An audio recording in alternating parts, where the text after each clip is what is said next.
सलाम everyone and welcome back to Gol रोटी।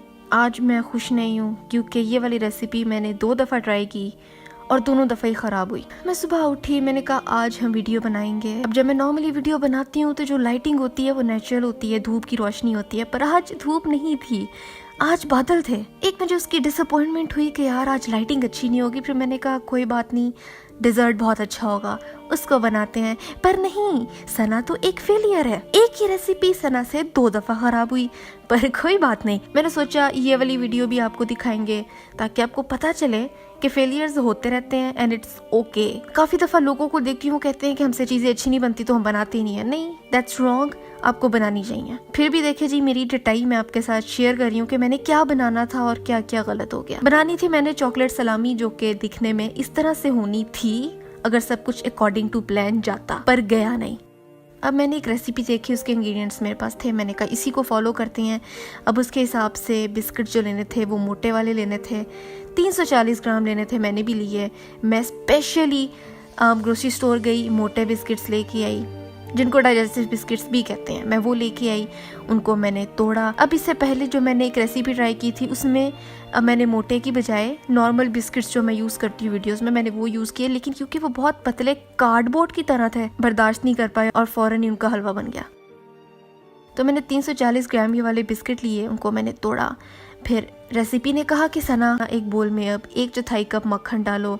मतलब अब मैंने 1/4 मक्खन ख़राब करना है, और मक्खन था ठंडा। अब मक्खन रूम टेम्परेचर होना चाहिए था, क्योंकि यहाँ पे सर्दी है तो मक्खन रूम टेम्परेचर पे मतलब सॉफ्ट नहीं होता। तो मैंने अपनी सारी जान लगा दी, इसको मिक्स किया ताकि नरम हो जाए। मेरी एनर्जी लगी, और ये रेसिपी मैं खाली पेट बना रही थी, मुझ में एनर्जी भी नहीं थी। हाय खैर, इसके बाद रेसिपी में लिखा था कि 3 टेबलस्पून इसमें जाएंगे कोको पाउडर के, मैंने वो भी डाले। फिर मैंने इसको मिक्स किया तो मैंने कहा नहीं, समथिंग्स रॉन्ग, इस मिक्सचर को क्रीमी होना चाहिए। लेकिन मिक्सचर क्रीमी नहीं था। जो वीडियो मैंने देखी थी उसमें उनका मिक्सचर बहुत क्रीमी था। क्या मैंने बटर कम डाला है? मैंने रेसिपी चेक की तो बटर इतना ही डालना था। मैंने कहा यार हो सकता है कंडेंस्ड मिल्क डालने से ठीक हो जाए, तो मैंने फिर इसमें आधा कप कंडेंस्ड मिल्क डाला। मैंने कहा अब तो इसकी कंसिस्टेंसी बिल्कुल ठीक हो जाएगी, बहुत ज़्यादा लिक्विड बन जाएगा, क्योंकि हमारे पास वेट इंग्रेडिएंट के हिसाब से ड्राई इंग्रेडिएंट का रेशियो बड़ा ज़्यादा है। तो मैंने आधा कप कंडेंस्ड मिल्क इसमें डाला। फिर मैंने पूरी ताकत लगाई और इन सबको मिक्स किया। अब देख सकते हो कि नीचे कोको पाउडर है, कितना सारा है, जो कि भी बटर से मिक्स ही नहीं हुआ था। खैर इसमें मैंने डाला, इसको मैंने अच्छे से मिक्स किया। मुझे भी लग रहा था कि यार ये कम है। फिर मैंने अपने आधे बिस्किट्स इसके अंदर डाले। उसके बाद मैंने इसको मिक्स किया। दिखने से लग रहा है कि यार बिस्किट्स ज्यादा हैं, आपका चॉकलेट मिक्सचर जो आपका वेट इंग्रेडिएंट्स हैं वो कम है, लेकिन मैंने कहा यार रेसिपी में लिखा हुआ है कि आपको पूरे करने हैं। तो मैंने 340 ग्राम पूरे किए अपने, बाकी बिस्किट्स भी मैंने इसके अंदर डाले। तो मेरा मिक्सचर और ड्राई हो गया। मैंने इसके अंदर कंडेंस्ड मिल्क डाला एक्स्ट्रा, ताकि थोड़ा इसको मॉइस्चर मिले और ये ज़रा अच्छे से मिक्स हो। खैर जैसे तैसे करके मैंने बहुत ओके ओके एक एक बिस्किट को कोट किया, लेकिन हमें कोट नहीं करना था। जो रेसिपी मैंने देखी थी उसमें लिक्विड अलग नजर आ रहा था। मैंने कहा हो सकता है कि फ्रीज होने के बाद ये ठीक हो जाए। तो मैंने एक पैन लिया, उसमें पहले मैंने पार्चमेंट पेपर डाला और उसके ऊपर मैंने डाला क्लिंग फॉयल, इसीलिए कि ताकि इजी रिमूवल हो जाए। अब देखने से ही बिस्किट का एक एक चंक अलग नजर आ रहा है। मैंने कहा अब कोई बात नहीं, अब कर लिया है तो कर लेते हैं, हो सकता है कि ठीक हो जाए, क्योंकि बिस्किट है तो आखिर बिस्किट ही ना, उसको मॉइस्चर मिलेगा, उसने नरम हो ही जाना है। इसके बाद जी मैंने सारे बिस्किट्स को पैन के अंदर डाला और उसके ऊपर दूसरा क्लिंग फॉयल रख के अपना सारा वजन इसके ऊपर डाल दिया। अच्छे से उससे कुश्ती की और उसको फ्लैट किया, क्योंकि it is suppose to be flat. इसमें एयर बबल्स नहीं होने चाहिए, इसमें कोई गैप नहीं होना चाहिए, वरना क्रम्पल हो जाता है। लेकिन क्योंकि बिस्किट मेरे चंक्स बड़े के बड़े ही थे, तो मैंने कहा यार पता नहीं, मेहनत से सारा अपने हाथ से जो है ना इसको मैंने फ्लैट किया और दबाया इसको लिटरली। उसके बाद इसको मैंने फ्रीजर में रख दिया 2 घंटे के लिए। फ्रिज में भी रख सकते हो, लेकिन फ्रिज में प्रोसेस जरा लंबा हो जाता है। 2 घंटे बाद मैंने इसको देखा तो ये जम चुका था। मैंने इजीली पार्चमेंट पेपर निकाला, क्लिंग फॉयल रैप मैंने रिमूव किया, और यहीं से मुझे फेलियर नजर आना शुरू हो गया, क्योंकि फॉयल उतारते हुए ही बिस्किट क्रम्बल होके नीचे गिरे थे और बिस्किट्स वैसे के वैसे ही थे, वो जरा भी नरम नहीं हुआ है। मैंने इसको अपसाइड डाउन फ्लिप किया, दूसरी साइड को भी मैंने क्लिंग फॉयल रिमूव किया। हाय देखो भाई, इस इतना बदसूरत डिजर्ट कभी देखा है नहीं मुझे इसको कौन खाएगा? ये लिटरली ईंट लग रही है, वो जो घरों के अंदर लगती हैं, मैं तो कहती हूँ घर बनाते हुए भी इसको कोई यूज ना करे। खैर मैंने कहा यार कोई जुगाड़ निकालना पड़ेगा, ये तो अच्छा नहीं लग रहा, इसको छुपाते हैं, इसकी अगलीनेस को छुपाते हैं।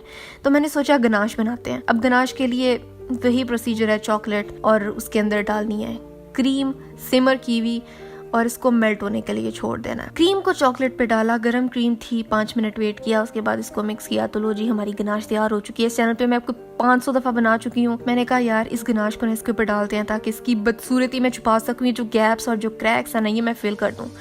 ऊपर यार डेकोरेशन कर देंगे, पीस काट के रखेंगे तो किसी को पता भी नहीं चलेगा किधर हुआ क्या। मैंने इसको कवर किया और फिर मैंने इसको फ्रीजर में दोबारा रख दिया कोई आधे घंटे के लिए, क्योंकि गनाश सेट होने में टाइम लेती है। उसके बाद इसको मैंने काटने की कोशिश की लेकिन मैं कामयाब नहीं हो सकी, क्योंकि बिस्किट्स जो थे वो पत्थर बन चुके थे। तो मैंने कहा यार इसको काटने के लिए सिरेटेड नाइफ लेके आएंगे। सिरेटेड नाइफ ही होती है जिसके आगे से दांत बने हुए होते हैं। उससे मैंने काटने की कोशिश की तो मुझे अंदाजा होगा कि बिस्किट अभी तक पत्थर के पत्थर ही हैं, उन्हें सॉफ्ट हो जाना चाहिए था पर वो सॉफ्ट नहीं हुआ है। अब जब मैंने काटा तो देखें जी, देखा अंदर से सारे बिस्किट्स ड्राई थे, क्योंकि हमारे पास जैसे मैंने पहले बताया कि हमारे पास वेट इंग्रेडिएंट्स बड़े कम थे। मतलब हमारा जो कंडेंस्ड मिल्क का मिक्सचर था वो बड़ा कम था। मैंने कहा यार प्रेजेंटेशन तो चाहिए, तो मैंने कहा इसको फ्लिप करते हैं और दूसरी साइड से कट करके देखते हैं, हो सकता है यहाँ पे गैप्स कम हो। वहाँ से मैंने काटने की कोशिश की तो वहाँ पर भी यही निकला कि एक तो बिस्किट्स बहुत हार्ड थे और दूसरा ये कि उसमें भी गैप्स थे। तो मेरी ये वाली रेसिपी इस तरह से ट्राई, रेसिपी सिर्फ बुरी नहीं थी, मतलब टेस्ट इसका स्टिल बड़े मजे का था। अगर किसी को बोल में डाल के दे दो तो वो खा लेगा, उसको पता नहीं चलेगा। टेस्ट बहुत मजे का था, बस प्रेजेंटेशन वाइज अच्छा नहीं था। तो अगर इसको मैं दोबारा बनाऊं या अगर आप इसको बनाना चाहो, मुझे नहीं पता क्यों बनाओगे, तो इसमें यह करना है कि बिस्किट की क्वांटिटी हाफ कर देनी है। 340 थे ना, आप 340 का आधा कर लो, क्या बनता है, मेरे पास कैलकुलेटर नहीं है। और बाकी इंग्रेडिएंट्स इतने ही रखो तो मेरा ख्याल है तब बेहतर होगा। और बिस्किट जो है वो इतने ज्यादा सख्त मत लो कि डाइजेस्टिव मत लो कि वो बिल्कुल पत्थर के पत्थर ही हैं। पाकिस्तान में जो आपके पास लू के प्रिंस बिस्किट्स आते हैं ना, अगर उसका क्रीम वाला पार्ट हटा के सिर्फ कुकी यूज की जाए, मेरा ख्याल है वो ठीक रहेगा। लेकिन खैर मैंने हार नहीं मानी, मैं दोबारा से ना सही बना के ना रेसिपी में थोड़ी रद्दो बदल करके तो एक अच्छी रेसिपी मैं बिल्कुल परफेक्ट लेके आऊंगी। लेकिन ये सिर्फ ये शो करने के लिए था कि भाई कोई बात नहीं, फेलियर्स होते रहते हैं। लेकिन ये स्टिल एडिबल था, इसको फेंका नहीं गया, इसको खा लिया गया, जाहिर है। मैं ये भी नहीं बोल सकती कि इसको आपने जरूर ट्राई करना है, क्योंकि ट्राई करने के काबिल नहीं था। पर चलो खैर है, कोई बात नहीं। अगर और मेरी वीडियोस देखनी है तो वो भी देख सकते हो। मेरी लास्ट वीडियो ये रही, यहाँ देखो, सब्सक्राइब यहाँ करो। मेरा पहला चैनल है सना स्पेक्ट, उसको भी सब्सक्राइब करो। अगली रेसिपी कौन सी नहीं चाहिए मुझे ये भी बताओ, और मैं मिलती हूँ आपसे अगली वीडियो में एक नई रेसिपी के साथ।